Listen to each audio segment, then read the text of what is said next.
Yo, what is bouncing my bronies? It's Sage here, coming at you guys with another Pro Tip Tuesday here for you guys. And somebody actually asked me to do SnD on Raid. It was actually, name's up on the screen right now, but I've actually got a photo of it, if I can get to that just quickly for you guys. And it doesn't seem like I can, but the name's up on the screen. I'm pretty sure it was Raven Giorgio, something like that. But I'm basically going to be doing Search and Destroy for you guys today. As you guys know, I take the time limit off it just so I can explain it thoroughly. And I'm basically going to be running you guys through what I usually do in Search and Destroy, being an assault rifle player. Alright, so there has been a few little changes that I've actually done. I've actually changed a few little classes of mine. I've actually now got an assault rifle and submachine gun class. This actually worked out really well in a couple of games for me, like playing Cyber Gamer and stuff like that. And the reason why is because the Scorpion doesn't really have a lot of recoil, and you can get really up close and personal with it, and the M8 gives you that long range, capability as well.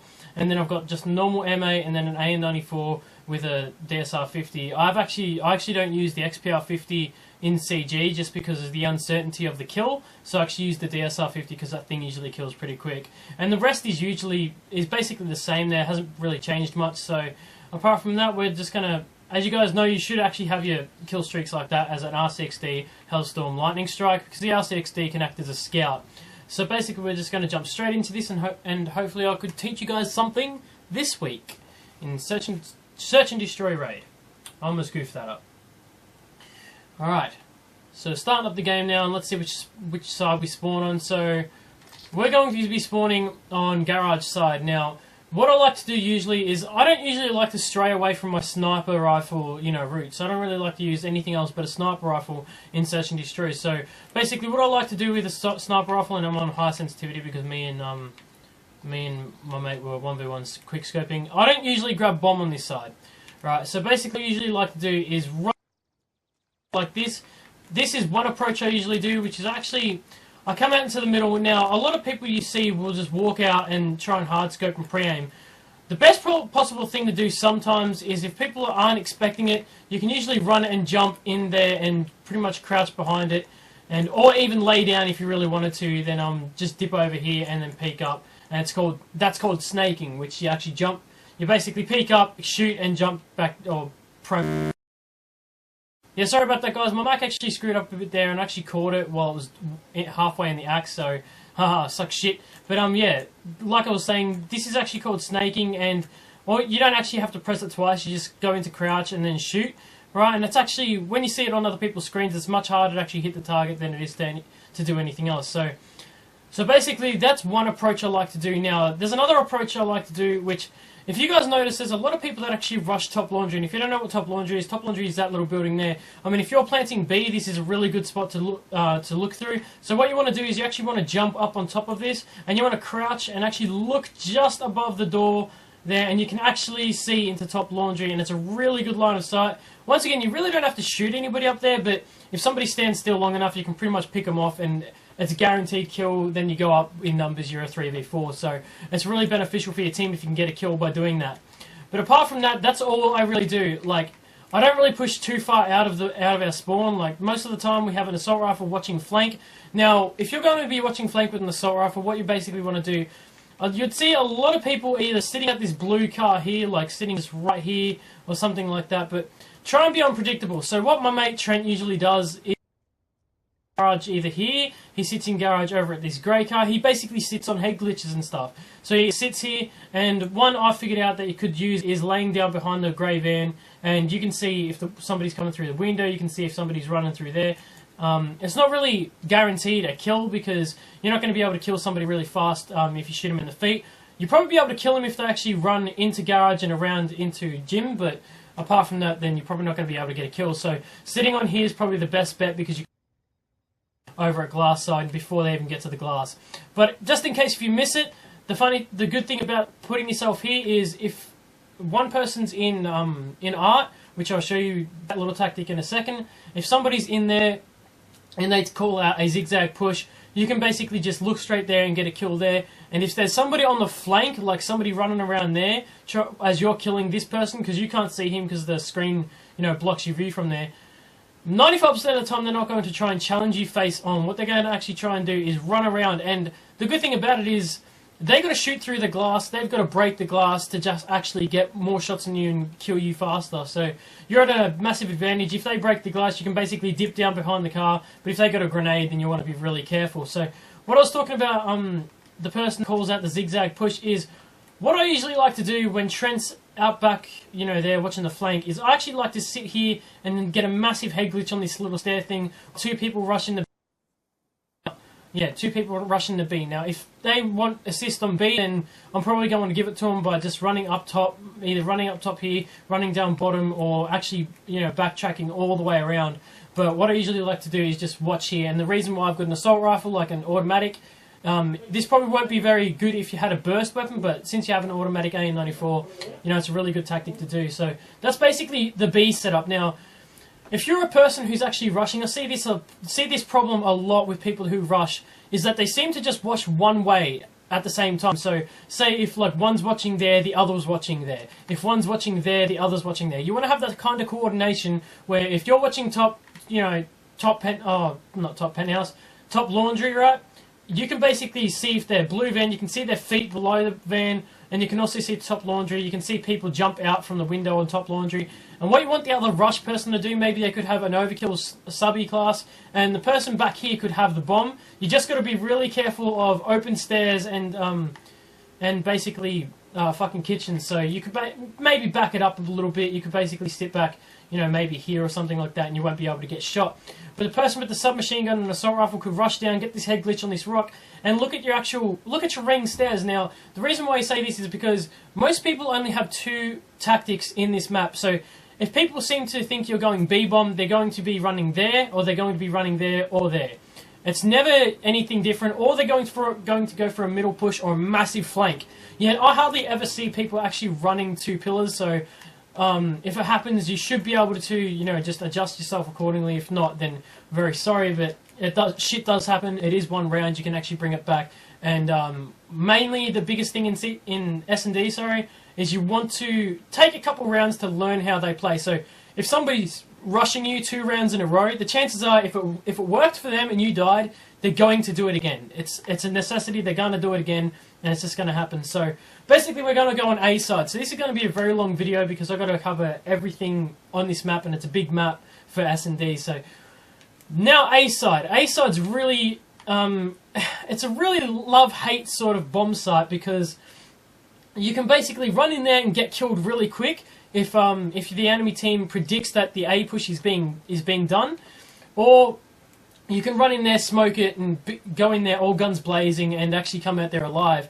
So if you're the ones planting and if you're the ones that are support OBJ, which is supporting the objective player, which is supporting the bomb carrier, you guys want to be running smokes. Now, what I suggest why you run smokes is because if you're running this class here, my subby class, you've got a smoke grenade, you've got cold-blooded, you're pretty much safe. If you chuck a smoke down near the bomb, if you chuck a smoke down at open stairs, you know, nobody's going to be able to see you on thermal, nobody's going to be able to see you on millimeter sight. You're going to be able to pretty much get into A-bomb pretty sound safe and pretty, like, nice and safe, you know what I'm saying? So basically, also, when you're going into A-bomb, you want to stay away from predictable plays. Now, predictable plays are most commonly seen by people that don't really know what they're doing, obviously. So, the biggest predictable play is actually going up top laundry with a sniper rifle. A lot of people do this, and it's really predictable if you're playing against I don't want to say unintelligent because it's sort of mean, but you get what I'm saying, like unintelligent players,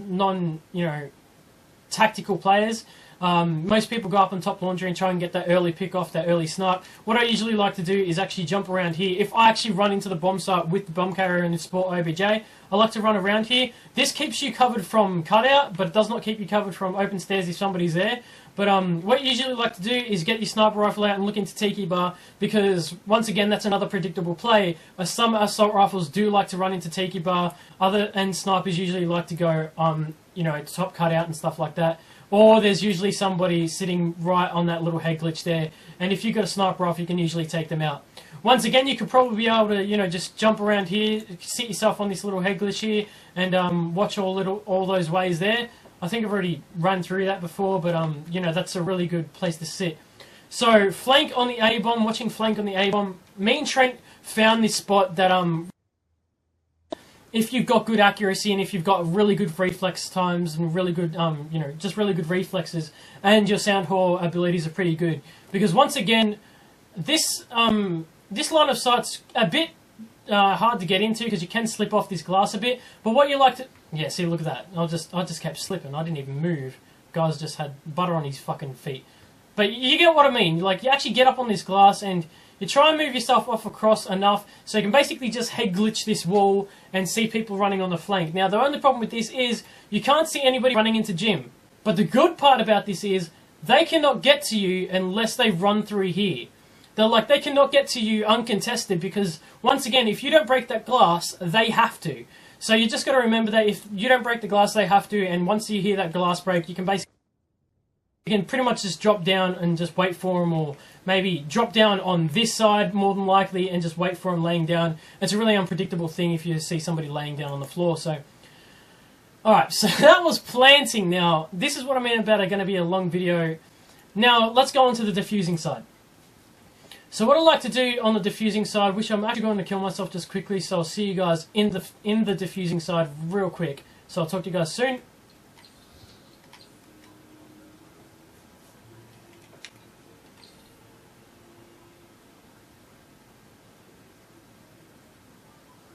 So here we are on the actual defensive side right now. So we're actually defending the bombs, obviously. Now, like I was saying before, predictable plays. You want to stay away from the middle rush. Now, the reason why you want to stay away from the middle rush is because a lot of people usually tend to run into kitchen with submachine guns, and if you've got an assault rifle / DSR 50, you're going to be in a really bad predicament. But here's what I like to do in case this sort of thing happens. So, if you know the enemy team is rushing, say if it's a 5-5 situation, 5 rounds on each side, and it's coming down to the wire. All right, what you want to do, if you know somebody's rushing on the enemy team with a submachine gun, what you want to do is bait. Now, if you don't know what baiting is, you want to have your teammate basically just sitting right here doing nothing, basically acting as a bait. Now, what I usually like to do, Trent, no offense, he's a great player, but he baits for me, so, I'll be able to actually trade the kill, and when we trade the kill, it'll make it 3-3, like a 3v3, tie up the numbers much better. So if he's sitting in the corner here, which a lot of people will usually check this counter here and then run through, so maybe Trent could sit here, and if he sees somebody run through, maybe he'd just shoot off a couple of shots, and the enemy would want to just more than likely contest him. Maybe if the enemy just runs past and doesn't see him, then you guys will be able to take him out really quickly. So basically, you want somebody if somebody's rushing in the 5-5 situation, you want somebody baiting for you in that back corner there. And what you're going to do is you're going to run into cutout straight off the rip, straight off the spawn, and you're going to jump into money room here. And the reason why is because if the enemy sees your teammate in the corner, he's going to try and kill your teammate, and he's not even going to worry about you. So you're basically just going to have to sit here and wait for your teammate to die, and wait for the enemy to rush through or run straight to you. And if you're laying on the ground, they're probably not going to be expecting it, and you're probably going to be able to trade kills and get 3v3 straight off the dot. Alright, apart from that, what I usually like to do if I'm versing lower skilled players, lower ranked players in league play maybe, I actually like to contest this, once again, jumping out, being real aggressive and jumping out and just pre-aiming this. Sometimes if you time it correctly, you can actually get like a pre-snipe if you actually just went boom. You can usually get somebody who's running right up against that wall trying to get that pre-snipe in, and it'll really piss them off because you just wall-banged them basically. Also from here, if you actually see somebody run down with a submachine gun, or if you see somebody down there with a submachine gun, don't stay there. Just run away. Do not even try and contest the submachine gun. Maybe unless, you can back up and just maybe just port yourself up behind this pole and wait for them to challenge you. Once again, it's a pretty risky play. You can get your team making 3 with that. So basically, after that, instead of that, what I usually like to do is I'm usually the B bomb rush person on defensive side, and the reason why is because I know all these lines of sights, and I'm about to teach you them now. So, alright, so straight off the rip, what you could actually see if anybody's running back ring from this position here. Now, the reason how you can see people running back ring is at 1 minute and 22 seconds or 1 minute and 20 seconds, you will usually see people rush straight through that van area, straight through here, and if you time it perfectly, you can usually shoot at maybe 1 minute and 22 seconds and get a kill before you even see them. It's basically a pre-fire technique. I have done it before. It's pretty insane, and you know, it is possible, but sometimes people delay the push, and you don't want to just risk, you know, giving away your position. So what I usually like to do is not take the risk and just know somebody's going to be back ring. So once you know somebody's back ring, what you want to do is, a lot of people go here. Now, a lot of people make this predictable play of standing up on this glass, you know, seeing there. But the problem is with that, you're very exposed to everybody here. You're the back ring. If they get a dirty ass head glitch on you, you're pretty much done for.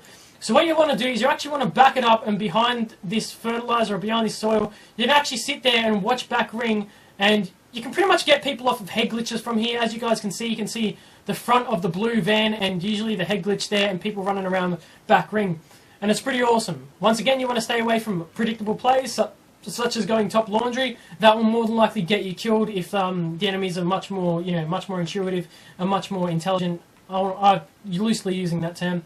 Alright, so another thing I usually like to do is I actually like to jump up on this, and the reason why is because if I'm versing lower skilled players than me, they usually like to rush bottom red or top red or something like that. Now, if they're running bottom red into ring, what you can actually do is inch yourself off to the side here, look through this plant. Now, you want to look on this rock here to start off with, because if you actually look through here, it becomes really blurry and really hard to make the shot. So you want to just cast yourself off, maybe sit right there if you wanted to, and wait until you see a figure at the background. You need to have really good eyesight for this, but the red name sometimes does pop up if they don't have cold-blooded, and you can actually, you know, just basically get the initial pick straight off the spawn, and it's really good for your team. Then you go up 3v4, and you got number advantage, and basically that's pretty much it there. So, all right, another thing I like to do, if I swap up my actual gameplay here for a second, if I go to A-bomb, what I mainly like to do as an AR players, once again, do predictable plays. Either run Tiki Bar, they run this head glitch,